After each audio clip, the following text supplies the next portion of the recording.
नमस्कार दोस्तों, मैं हूं प्रभाकर मणि तिवारी। आप देख रहे हैं मेरा ये खास कार्यक्रम पॉलिटिक्स विद प्रभाकर। सबसे पहले तो मैं माफ़ी चाहूँगा कि इस महीने लगातार दौरे पर कोलकाता से बाहर रहने की वजह से मैं नियमित रूप से अपना ये कार्यक्रम तैयार नहीं कर सका। पहले बनारस, विंध्याचल, चुनार के दौरे पर रहा। वहाँ से लौटने के बाद फिर मैं दिल्ली, राजस्थान और हरिद्वार, ऋषिकेश के दौरे पर गया। आज ही वापस लौटा हूँ। वहाँ भी मैंने कुछ वीडियोस बनाए हैं, ट्रैवल ब्लॉगिंग वाले, यात्रा वाले, वो भी आपके सामने आएंगे धीरे धीरे। और इस दौरान यहाँ भवानीपुर में आप जानते हैं उपचुनाव भी हैं। मुख्यमंत्री ममता बनर्जी उम्मीदवार हैं, उनके खिलाफ बीजेपी ने प्रियंका टिबड़ेवाल जो एडवोकेट हैं उनको मैदान में उतारा है। तो आज मैं चर्चा करूंगा एक बार फिर राजनीति की, पश्चिम बंगाल की राजनीति की और ममता बनर्जी के एक ट्वीट की। तो देखिए पूरा कार्यक्रम। और एक बार आपको ये भी याद दिला दूं कि शुक्रवार यानी 17 सितंबर से राजस्थान सीरीज जो मैंने शुरू की है उसका एक जयपुर पे जो आएगा वीडियो वो देखना मत भूलिएगा। मैंने इससे पहले जो वीडियो बनाया था राजस्थान पर उसमें तमाम रहने ठहरने और बाकी दौरे के कार्यक्रम के बारे में विस्तृत जानकारी दी थी, फ़ोन नंबर्स दिए थे। उम्मीद है आपको उससे सहूलियत होगी। इसके बाद अब शुरू हो रहा है, हर प्रमुख पर्यटन केंद्र पर वीडियो होगा और इसी सिलसिले की पहली कड़ी होगी शुक्रवार सुबह 10 बजे, तो देखना मत भूलिएगा। आइए देखते हैं आज क्या है ममता का वो ट्वीट और क्यों वो खास है और उसके क्या मायने निकाले जा रहे हैं।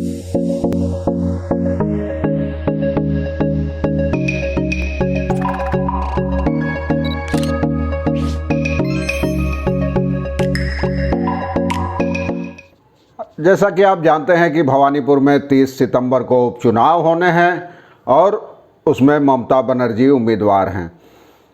इस मौके पर आप जानते हैं कल हिंदी दिवस था। 14 सितंबर को ममता बनर्जी ने हिंदी दिवस पर तमाम हिंदी भाषियों और भाषाविदों को बधाई दी है हिंदी दिवस की।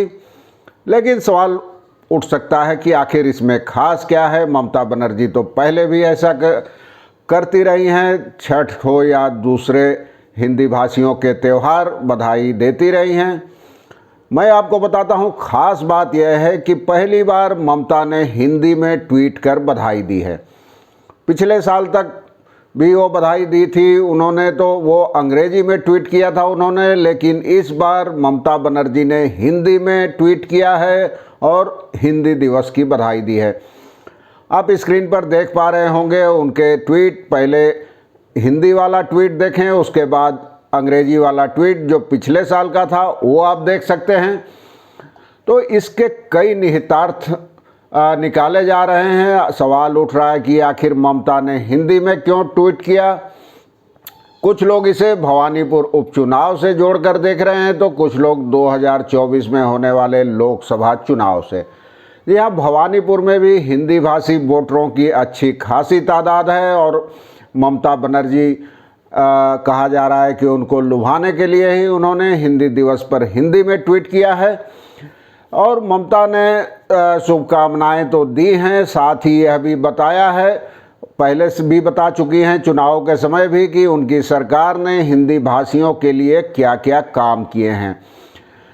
इनमें हिंदी अकादमी का गठन और जो पिछले साल उन्होंने ऐलान किया था हिंदी अकादमी का विस्तार और ये तमाम चीज़ें थी।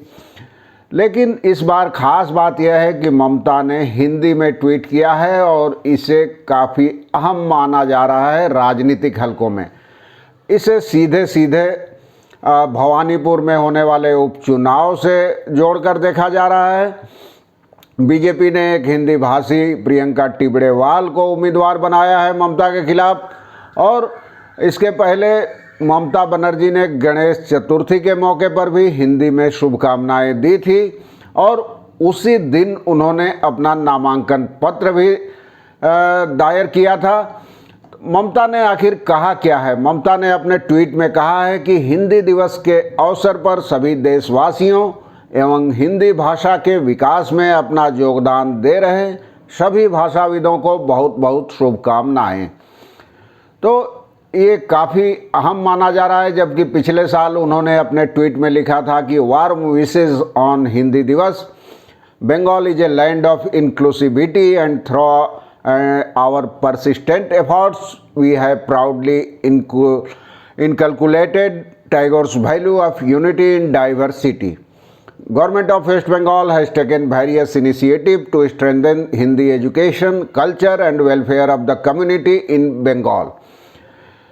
तो उनका ये ट्वीट था। उसके बाद इस बारे में कयासों का दौर तेज हो गया है। कुछ लोग इसे 2024 के लोकसभा चुनाव से जोड़कर देख रहे हैं। उनका कहना है कि पश्चिम बंगाल में हैट्रिक बनाने के बाद ममता अपनी सर्वभारतीय पहचान बनाने की कोशिश में है और इसी कोशिश के तहत, इसी कवायद के तहत वो अब हिंदी भाषियों को जोड़ने के लिए हिंदी का इस्तेमाल करने लगी हैं। वैसे भी पिछले कुछ महीनों से वे हिंदी भाषियों पर खास ध्यान दे रही हैं, जैसा कि मैंने आपको बताया, हिंदी अकादमी का विस्तार, पुनर्गठन, तो ये सब चीज़ें करती रही हैं। अब गणेश चतुर्थी और उसके बाद हिंदी दिवस पर हिंदी में उनकी शुभकामनाओं वाले ट्वीट को भी अहम माना जा रहा है और इसे कुछ लोग ऐसे भी हैं जो इसे भवानीपुर उपचुनाव के अलावा लोकसभा चुनाव से भी जोड़कर देख रहे हैं। भवानीपुर में खासकर पंजाबियों, गुजराती और दूसरे हिंदी भाषी लोगों की वोटरों की खासी तादाद है और उनके साथ इसी हफ्ते ममता बनर्जी अलग से एक बैठक भी करने वाली है, ऐसा तृणमूल कांग्रेस के नेताओं का कहना है। तो कुल मिलाकर क्या ये एक चुनावी कवायद है या ममता सचमुच हिंदी भाषियों के कल्याण के प्रति गंभीर है? तृणमूल कांग्रेस का दावा है कि राज्य में कोई भेदभाव नहीं है, अनेकता में एकता को साकार करते हुए सरकार तमाम तबकों को साथ लेकर चलने का प्रयास कर रही है। आगे क्या होता है? भवानीपुर उपचुनाव में चुनाव प्रचार गरमा रहा है। अब नियमित रूप से मैं आपको उस बारे में जानकारी देता रहूँगा। आज के लिए बस इतना ही। धन्यवाद, नमस्कार। चलने से पहले एक बार अनुरोध कर दूं कि अगर आपने अब तक इस चैनल को सब्सक्राइब नहीं किया है तो कृपया सब्सक्राइब करें, मित्रों और परिजनों के साथ शेयर करें और घंटी का निशान भी दबा दें। एक बार फिर नमस्कार।